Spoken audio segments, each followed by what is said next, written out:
the concept of circular economy. A lot of you might already know what it is. That's probably why you're here. But if you don't, circular economy doesn't only mean recycling material. It's circular economy within the design industry. It's an approach to design that considers the entire life cycle of a material, from small to large scale projects. So basically what we're aiming at is to create an environmental impact that will end up in reducing CO2 emissions, and even saving you some money in some cases as well. Okay, so as you will see through this presentation, interior design and architects have a crucial role to play in the circular economy. And I am feeling really lucky and privileged to have the opportunity to introduce Adam Cornmeal to you. He is the CEO and founder of Unbuilders and Heritage Lumber. Adam is a passive house builder turned unbuilder and an entrepreneur with an extensive background in deconstruction and reclaimed wood. He flipped his first house at 16 with his father, and after years in the building industry, launched Unbuilders Deconstruction in January of 2018. He is driven to make a positive impact in systematic industry change. Adam is passionate about his family, skiing, hiking, mountains, and spending time outdoors. He is committed to providing a sustainable future for generations to enjoy. So Adam, it's the floor is yours. Okay, so thanks for that, Fernanda. And Fernanda and I have actually done several projects together where she did the design work, and in my former career, I was the builder contractor. So we've actually done a lot of the work that we're going to now talk about, which is incorporating used building materials into design and the circular economy. So I won't do any more introduction to myself, but I'm the founder and CEO of Unbuilders and Heritage Lumber, which are two parts of this circularity that we'll talk about today. Habitat for Humanity being the other pillar within this network of materials and keeping them in circulation and keeping them in the supply chain.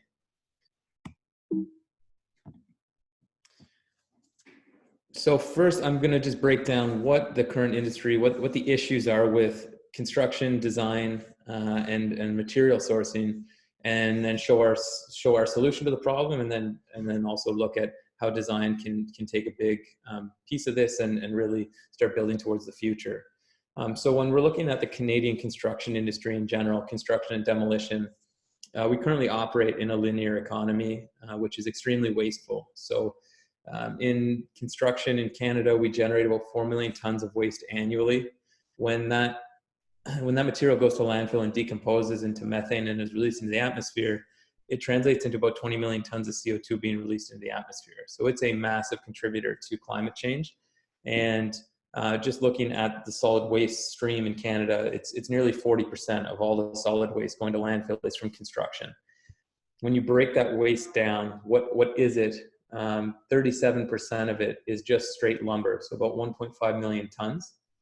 100% of that material can be either recycled or salvaged. So there's no reason that it should be going to the landfill. And breaking that lumber down even further, a high portion of it's actually old growth lumber, which is extremely valuable and really should not be in the landfill. That needs to be back in circulation. And I'll go into detail about exactly what that looks like. This is the current paradigm that we work within. We have a take, make, and dispose model where we're harvesting raw materials to build buildings, build the materials to build our interiors, and then when either the owner has a different aesthetic or the building comes to the end of life, we demolish it and throw it all in the garbage. So we've all heard of single-use plastics, and there's a lot of movement to ban them. We're currently dealing with single-use buildings and single-use products, which when you scale that compared to even plastics, it's a significantly bigger problem. And unfortunately, we're all part of this system right now. And that's where we really need to work together to create the new paradigm to move into the future.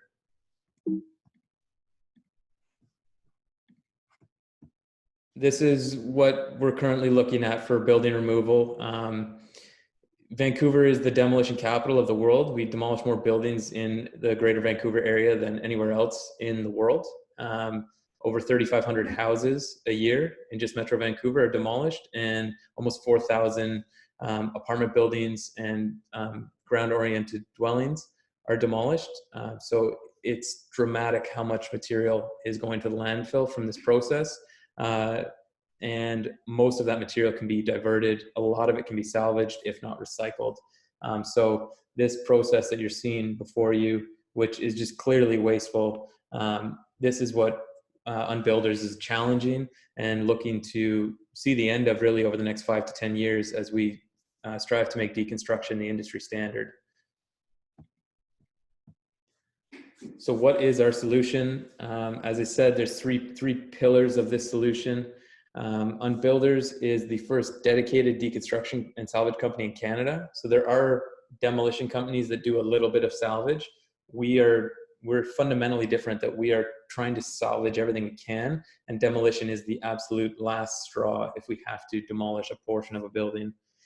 Last year alone, we diverted about 2,500 tons, and we on average divert between salvaging and recycling around 95% of a building, and have actually hit over 99% on several houses where we had less than 600 kilograms of waste going to the landfill. Heritage Lumber is our secondary sister company, which is brokering the reclaimed wood. We just realized that as we push and lead the charge into deconstruction becoming the norm, there's going to be a mass amount of lumber that's on the market.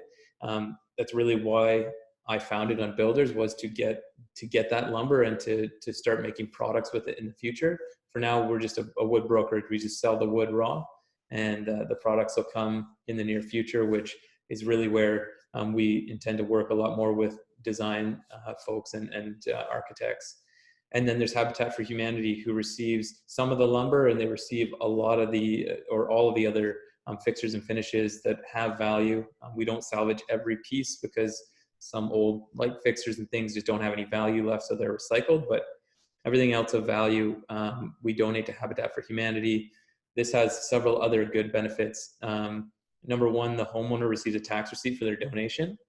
And on top of that, the goods are then sold through the restores in the region, and the proceeds of that goes to build affordable housing. So in deconstructing, not only are you doing something good environmentally, you're also doing something good socially as well. This is what a typical hand deconstruction looks like. I'll show another clip after this about that shows us working with a crane, which is how we've evolved our service. But it looks significantly different than demolition. We have already stripped out the house. We've taken out the fixtures and finishes and the valuable goods, removed the asbestos-containing materials through the abatement process, and are now reverse engineering the structure and salvaging everything we can along the way. We separate all the materials on site so that they go to the appropriate salvage or recycling stream. And then at the end of the day, we have the small amount of waste left. A big thing that's driving deconstruction beyond customer demand and us being very vocal about it through presentations like this and through media spotlights is there's actually policy change that's already enacted, and a lot more that'll be coming. So the quicker that you as industry providers can be ahead of this and start to work your designs into utilizing these materials or utilizing these services, the further ahead you're going to be, because it's inevitable that deconstruction is going to be the industry standard. It's just a matter of when in certain regions. So in Vancouver, there's already policy in place for recycling. That came into play in 2014. And in 2019, there was a salvage requirement on pre-1910 buildings. And that is about to come all the way up to pre-1950 buildings, likely within 2021 this year. So that if you are looking to tear down a pre-1950 house in the city of Vancouver, you will have to deconstruct it. Which is very exciting for us and really for this movement towards a more sustainable future. Victoria is looking to do the same this year as well. And these two cities, this is just the starting point of it. It's already policy in other regions in the US as well. So we are going to see this policy spread across both Canada and the US. Now, one of the main hurdles with deconstruction is the time constraint. In Vancouver, because of the way that you have to deconstruct or demolish buildings, we're not that much longer to deconstruct it. And as you can see in this video, we've actually adapted to start utilizing cranes and excavators to actually pull big chunks of the buildings apart to really speed up how quickly we can take buildings down, because we're trying to compete directly with demolition on both time and cost. And on the cost side, the tax receipt through the donation to Habitat helps close that gap between the additional cost of deconstruction. So we're close to time competitive and cost competitive with traditional demolition. We're trying to remove those boundaries for people with the service. Looking at the impact, and after this I'll actually get into what most of you are probably interested in, which is actually the materials and how do you incorporate these materials into design and construction. I've already touched on some of these points, but there's a lot of impact beyond just the environmental impact from deconstruction and really specifically from utilizing unbuilder service. So the environmental impact we've already talked about. There's huge waste diversion that we can have. Those 4 million tons, over 90% of that material is divertible through deconstruction and material salvage, and just proper allocation of those materials to the right facility. And again, that's a lot of CO2 that we can avoid going up into the atmosphere and contributing to climate change. Another thing is our landfills are actually overflowing. So both Vancouver and Victoria, the landfills are overflowing. They are looking at closing the Vancouver landfill 10 years early because of how much material is going there. They're looking at closing it in 2026. It's going to be at capacity, which means we're either going to have to clear more valuable land to just start dumping more garbage, or we're going to have to figure out a way to divert this waste, which deconstruction is an obvious solution. On top of that, there's health impacts, which most of the industry won't talk about, but we know that every building being demolished is being demolished with asbestos still in it.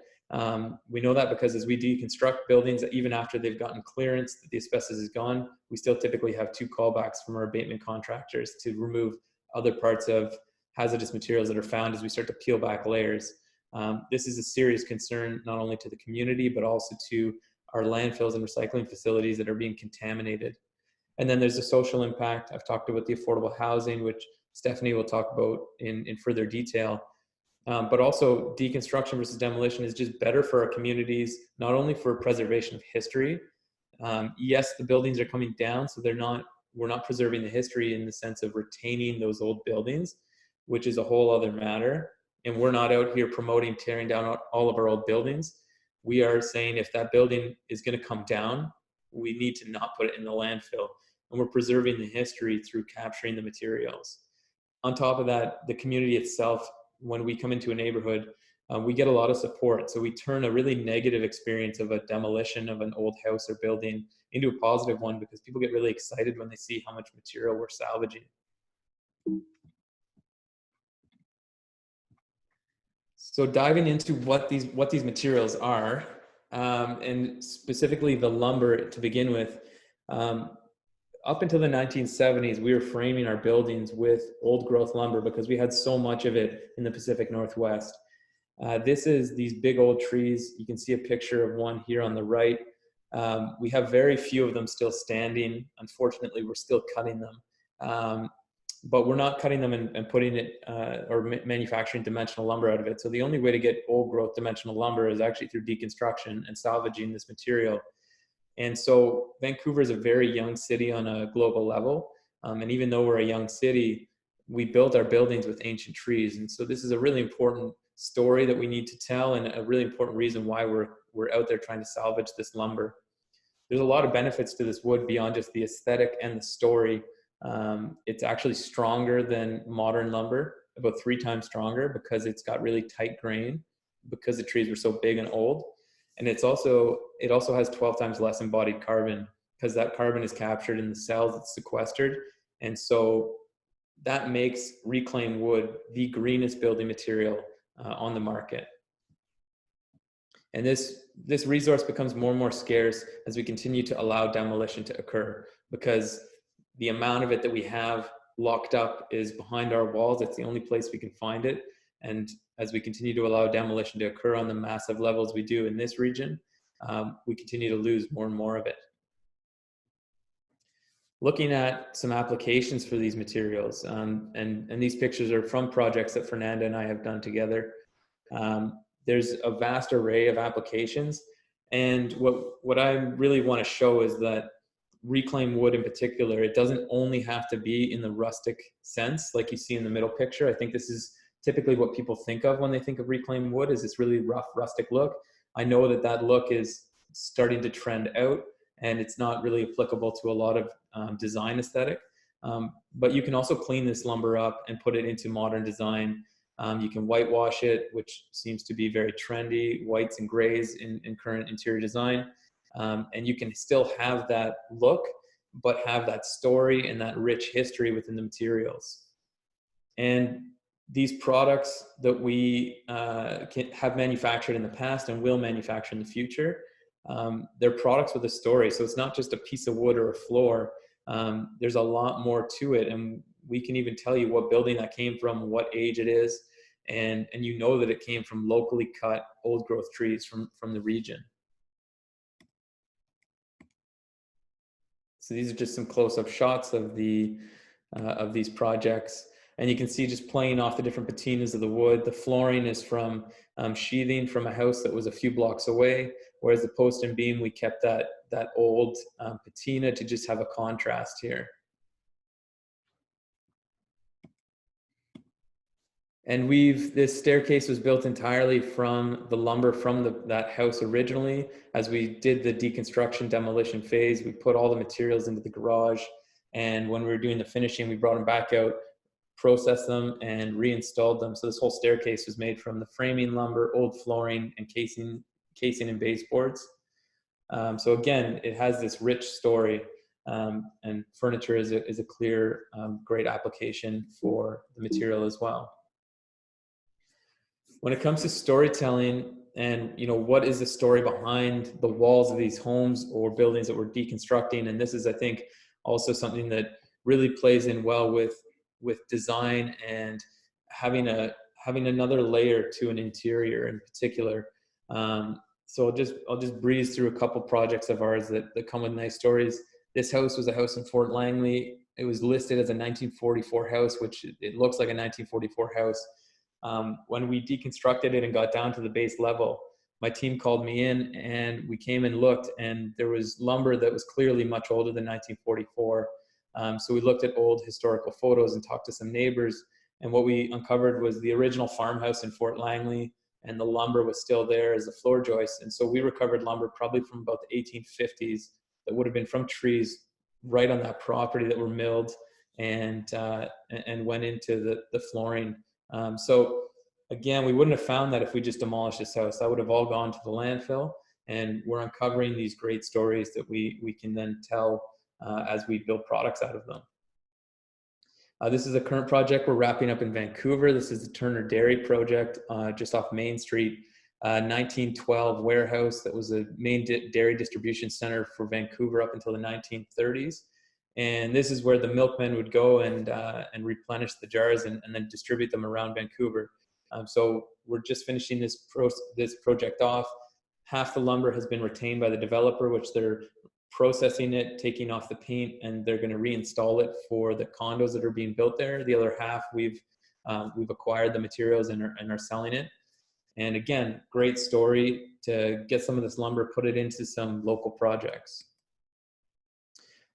The last story I'll tell is this barn, which this is how the state of the barn when we showed up. It was damaged in a windstorm. This barn was originally from 1889 in Chilliwack, one of the oldest barns in the region.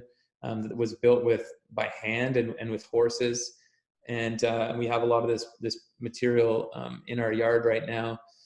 And so again, just a deep history, a deep sense of storytelling behind the lumber. It's not just your raw lumber. And so when we're looking at design, how do we start to design with these materials in mind? It is a bit of a shift and a new paradigm, because typically when we're designing spaces, we pick the aesthetic, we know what the layout is, and then we go and find the products to meet that aesthetic. When you're using used building materials, it's somewhat reversing that, because you might go out and purchase some materials first. I've just used a couple examples here, tin ceiling in the middle, some old windows with character, or some corbels, and then you actually do the design around those. So it's a little bit of a reverse design, and to really start incorporating a lot of used building materials beyond just the wood, it does require a bit of a shift here. The other thing is starting to design for end of life, as Fernanda touched on, and that's really what the circular economy is about. Yes, we can install these items, we can build these buildings, but what happens in 50, 100 years when that building is going to have a change of use, or maybe it comes to the natural end of its life? Can we take those materials back out? Are they all glued and screwed and they need to go to the landfill? Or can we start to change the way that we design not only the spaces, but how those materials are installed in those spaces? Can they be taken back out?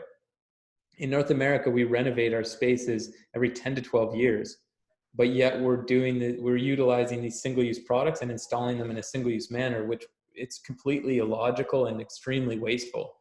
So we really need to start shifting how products are installed and designing for that disassembly and change. This is my last slide. So with this slide, I really want to speak to just how many organizations are involved, not only with us, but with this entire movement towards deconstruction as the industry standard. We've got, the great partnership with Habitat for Humanity as an outlet for these resources. They have a robust infrastructure that they can take these materials and redistribute them and sell them. We work closely with Van City, who just in October came out with deconstruction financing for owners that are looking to deconstruct, but maybe don't want to wait for the benefits of the tax receipt. They want, an instant financial assistance to take on the deconstruction phase. We work closely with City of Vancouver, City of Victoria, and several other regions.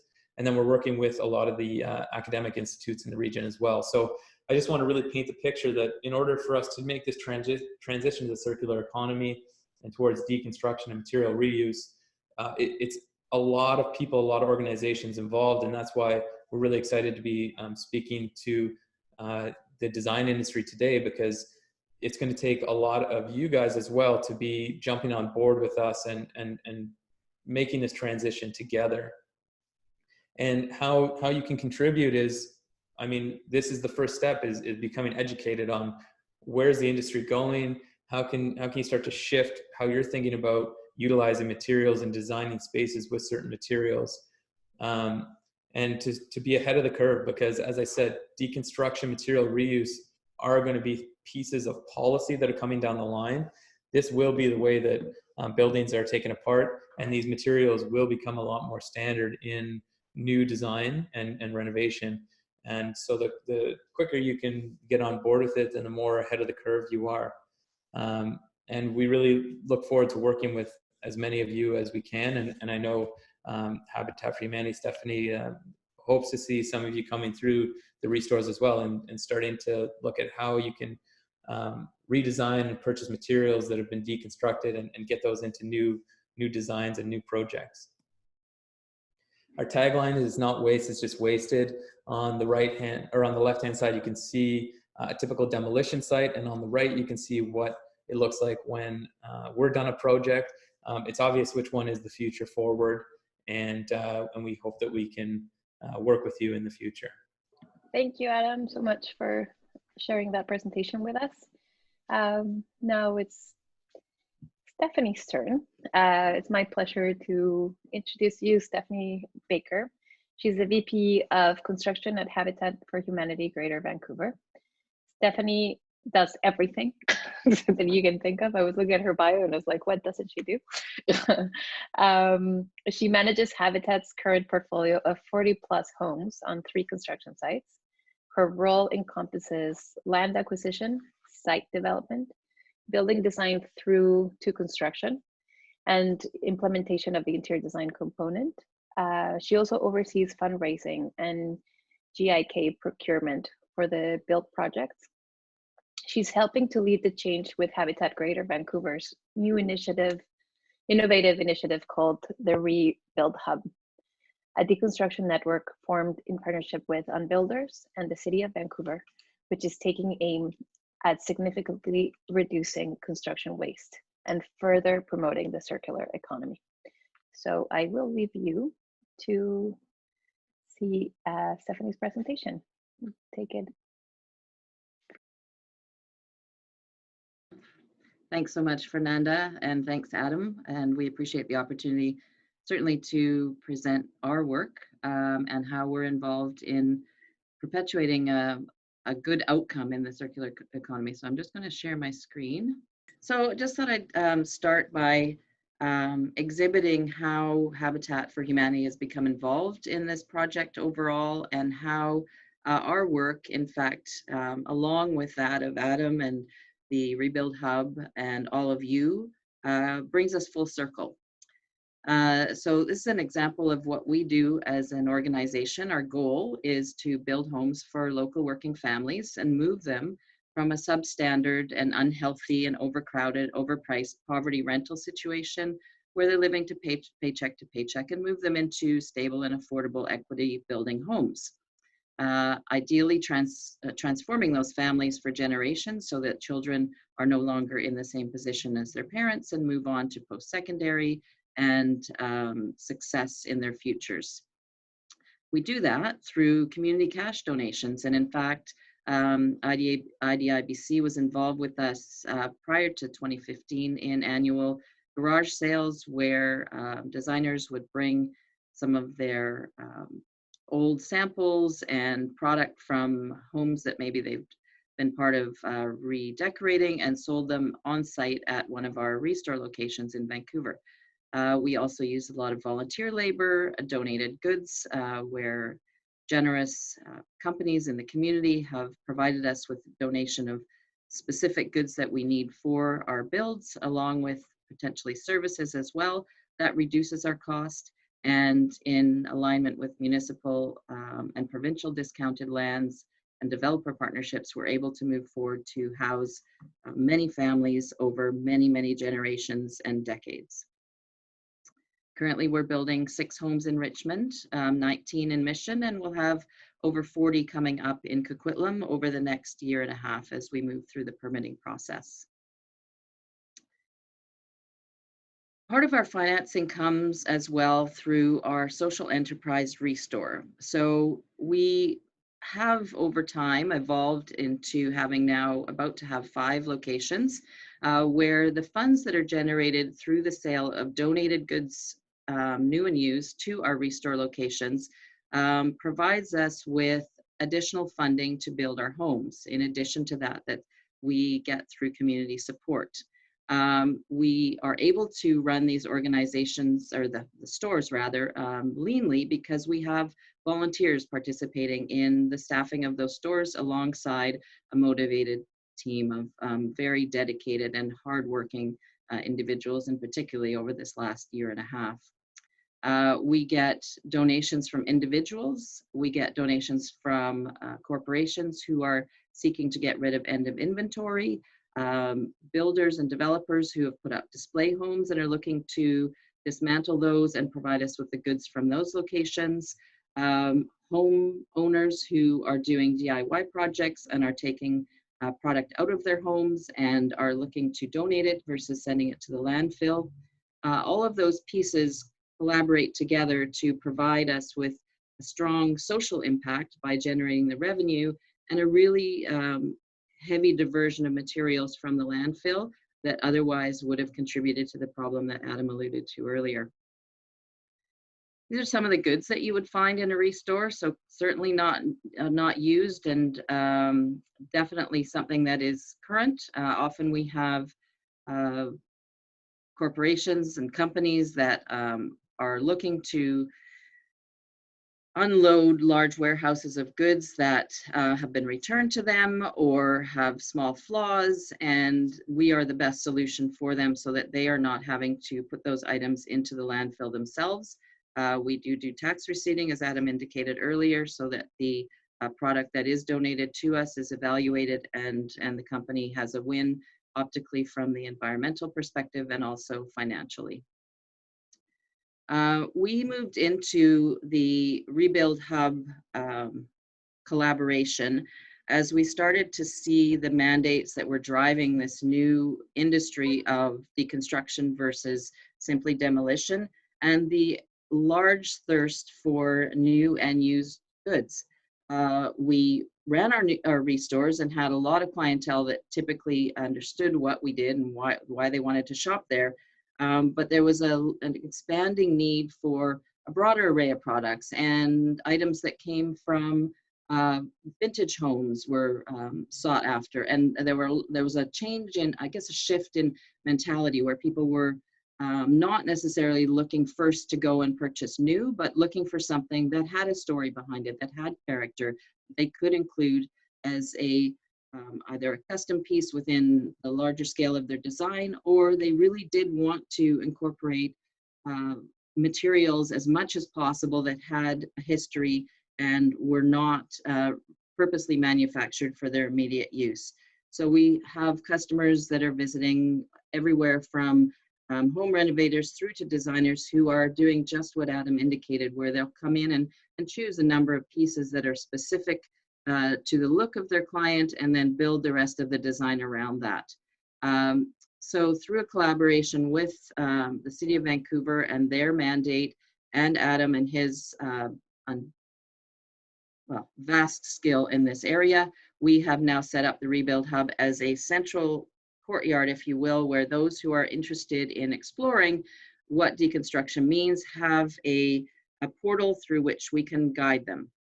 So the website, as you can see here, this is an illustration of what the website looks like, along with a presentation of some of the items that we sell, not only physically in our stores, but also through our digital platform in our e-store. So there's an ability for people to scope through some of the valuable items that are coming in and purchase them either directly online or come into the store for them.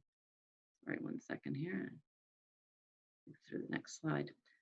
So each store of the 5 that we have will have a physical representation that will illustrate what deconstruction provides to the environment and what the outcome is also for Habitat for Humanity. So while it's an environmental impact, it also has social good that comes out of A, shopping in the restore, and B, doing the participating in the deconstruction end of design and build.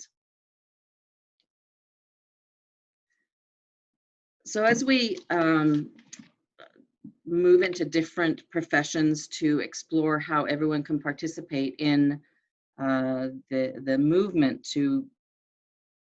for social good and for participation in the circular economy, I want to illustrate how designers can create that story with their clients. So optically, if you have a client that has purchased a new home and they're interested in what it is that they could do in their home, and you have knowledge that there are components within that home that they could deconstruct versus crush, and that would go into the Rebuild Hub, or that there are pieces that they can purchase from the Rebuild Hub to integrate into their home, that provides them with a story. And if a restore truck pulls up in front of their home to take items out of their home to a better purpose and not to the landfill, the neighborhood and the community surrounding views that as a collaborative process for a better outcome for everybody, where often if a machine was coming in to crush the home, there's a lot of angst within the neighborhood as to what's happening with that home. And this is an opportunity for everybody involved in both the design and the building and the demolition to collaborate with the homeowner and end up with a solution that has an outcome that everybody is really looking for, but sometimes don't know how to achieve. So if one of your customers is saying to you, well, I don't really understand what the difference is, I don't know how to begin, the Rebuild Hub is here as a resource so that you can reach out directly through to us. We will consult with the homeowner, consult with yourself, determine what the best route is, put you in touch with the resources to allow you to explore whether or not it's a deconstruction that's appropriate or whether it's a partial deconstruction, what the cost implications would be. There, as Adam mentioned, are tax receipting benefits. So if a client donates goods to us, then there is a tax receipt that goes to them, which assists them in potentially offsetting some of the costs that might be associated with doing the deconstruction versus a straight demolition. So we're here as a resource, and that's the eventuality is that there will be many contributors to the Rebuild Hub in the form of purchasing of goods, those who want to create antiques or furniture or new building products out of the materials, as Adam alluded to. All of those parties will be involved in this circular event that starts with home ownership, renovation, deconstruction, through to the purchase, back through to the redecoration, and the eventual outcome is, from our perspective, also a social good. So that's how we ended up involved in the project, and we feel like our mandate of waste diversion through our restores and the social enterprise arm that we initiated as Habitat for Humanity has a role to play in ensuring that we are caretakers of the planet in many ways. We're integrating deconstruction material into our new builds so that there are feature pieces in those homes that provide the homeowners with the understanding that we are able to be creative and innovative as well as build affordable homes. I will leave it at that for any questions that come up. Thanks so much again, everybody. Thank you so much for those two presentations. There's some questions that I'd like to share. Adam kind of already answered part of it, but Shauna Root asks, are there any plans to move into deconstruction in the commercial interiors market? I know that there's an aspect of this in Rebuild Hub that we were talking about when we first met about this presentation. So maybe you could add a little bit so that everybody hears it. Sure. We do work in the commercial interior space and commercial sector in general. So that's typically a lot of great material to go to Habitat and the Rebuild Hub because it's usually high value goods, and Stephanie can maybe elaborate on that, but we certainly provide that service. We don't just take full buildings down, we also do the deconstruction, demolition portion of renovations as well. So in the renovations space, the unbuilding service makes even more sense because we're directly going to be competitive with any other demolition contractor. They have to do it by hand and not bring it in a machine anyways. And then there's the added benefit of if it's individually owned, there's a tax receipt. I mean, even a corporation will get somewhat of a tax receipt. So there is financial incentive beyond any other typical demolition contractor. And then Stephanie can maybe elaborate on those materials. Yeah, so as far as materials go, when there is a deconstruction or a donor, commercial, residential, or otherwise, we have a procurement process by which they approach us directly, indicate what the goods are that they have. The procurement team would review that and assess our ability essentially to sell either online or physically, and from there render a decision as to whether or not that's something that we could sell in the store. So no, I think there definitely is an opportunity for the commercial market. You might not get the consistency of one exact piece in absolutely everything, but there are a lot of materials available that could be applied. Yes, we do get a fair number of commercial donations as well, and it ranges in everything from office space to hotels, often the soft furnishings as well as some of the hard infrastructure. So certainly, yes, we do have a large volume of commercial donors as well. Here's another question from Mary Cheng. Can wood materials be reused after asbestos has been removed? Yes. So the abatement process of the removal of the asbestos is typically either the first step in any deconstruction, or it might be the second step, depending on where it is. But the asbestos removal occurs, and then there's a clearance letter, or clearance happens to say that even the particulate that's in the air has been settled and is now in control. There's sprays that are used to contain the particulate, but it's really not on the wood. Typically, the asbestos is either on the venting or a mastic on either sinks or windows or chimney stacks. And then sometimes it's in either the drywall mud or the stucco. And again, when it's in those two materials, there's a containment spray that occurs. And we work with abatement contractors. We provide comprehensive pricing that includes the abatement, but we subcontract it out. And our subcontractors are well aware that this lumber is going to be salvaged and reused. So we take extra steps to ensure that the asbestos is not on the lumber. For instance, we put poly down on the floors if we know we're going to salvage the floors before they even touch the asbestos, so that it can all just be kind of wrapped up and contained at the end, and we know that we're not now just shifting an asbestos problem down the line. So you can be assured that material is gone and the lumber is safe for reuse. Stephanie, anything to add to that?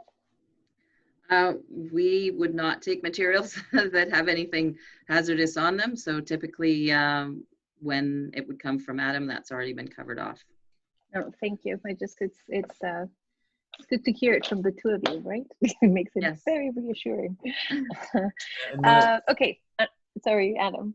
I was just going to say my issue that I raised in the talk about the health concerns with asbestos, that is more along the lines of other contractors. And even when I was a builder and I have demolished houses in my past, I wasn't even aware of this issue, because you just think, well, the asbestos company has come in and removed it. They've gotten air clearance and WorkSafe has said it's safe to demolish.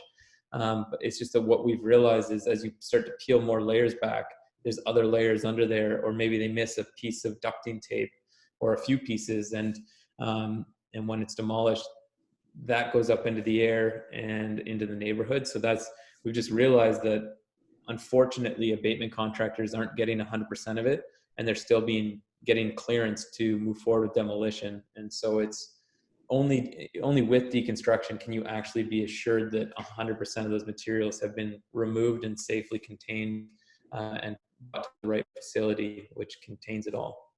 Thank you, Adam. I have another question from Shauna Root.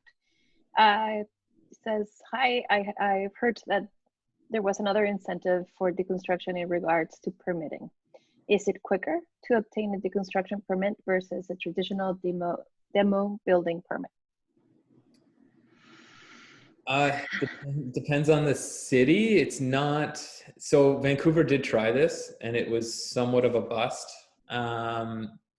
Where we see speed in the permit process is because we've worked so heavily in the city of Vancouver. When a deconstruction demolition is done, you have to turn in your paperwork for compliance to say, this is how much we recycled or salvaged, this is where the materials went. We get really fast turnaround on our compliance, much faster than demolition contractors. So we do see some preferential treatment when a building is salvaged in that department.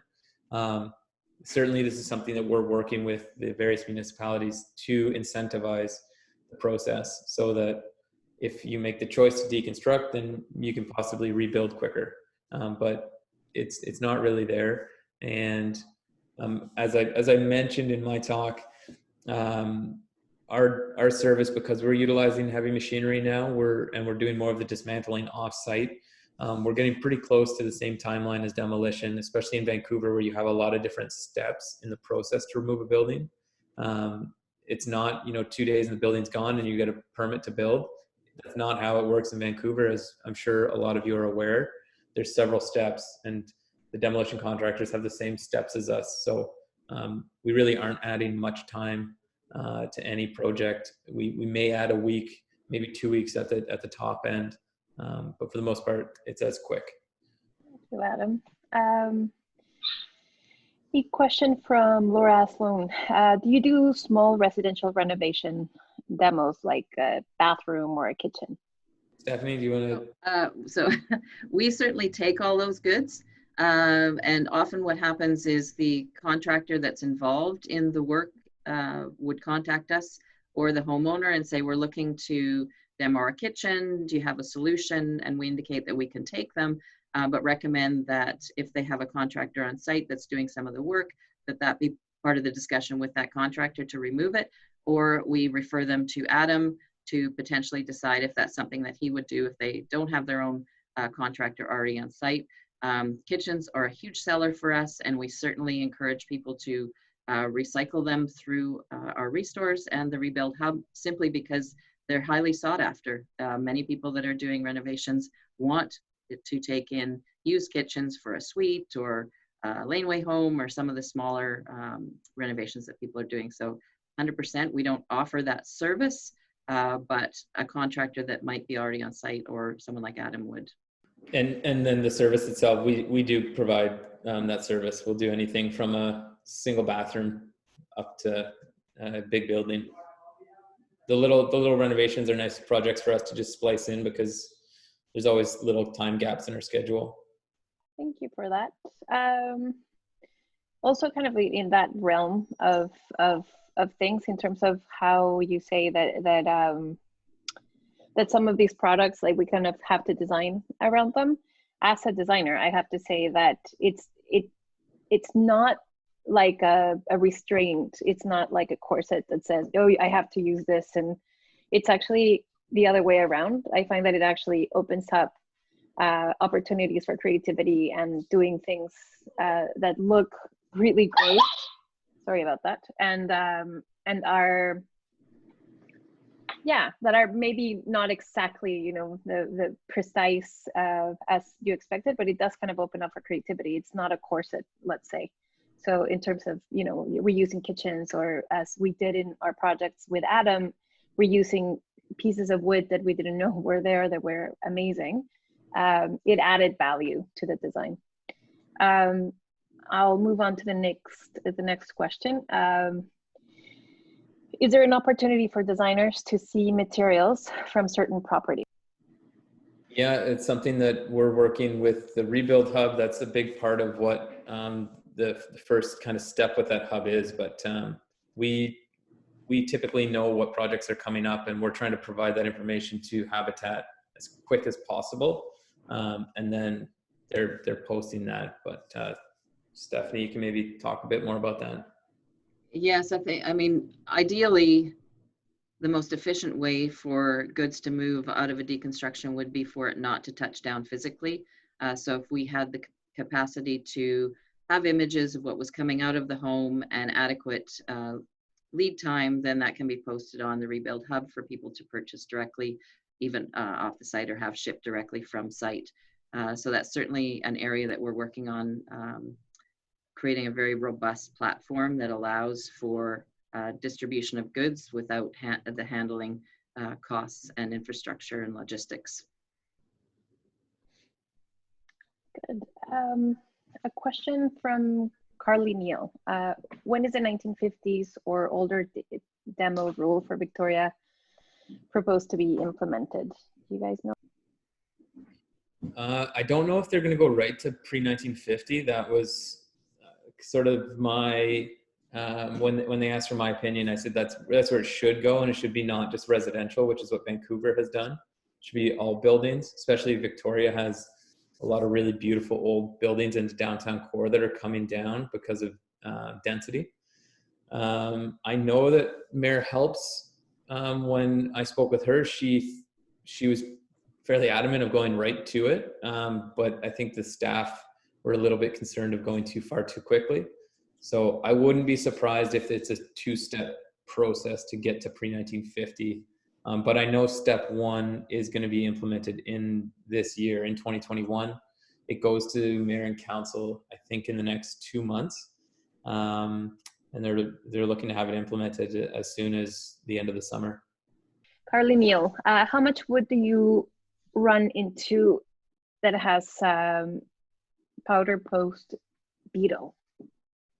We don't run into any of that really. If she's talking about the pine beetle, because that's more in newer lumber. So, and then in terms of like pests, like termites or anything like that, we see very little of it. At least we have so far. Yeah, small portions sometimes of a basement will have some wood damage from termites, but it's very minor, and really no pine beetle wood. That's kind of the last 10 years, and in new lumber you can see that blue.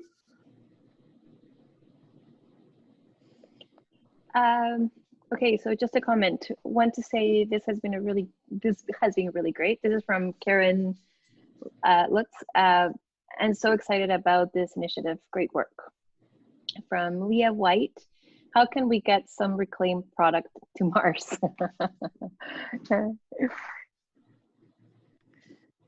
Adam, I'm sure you know what. Knowing Adam, I am sure he's already thinking about it. I would love to do SpaceX and Elon Musk, but we'll see. No.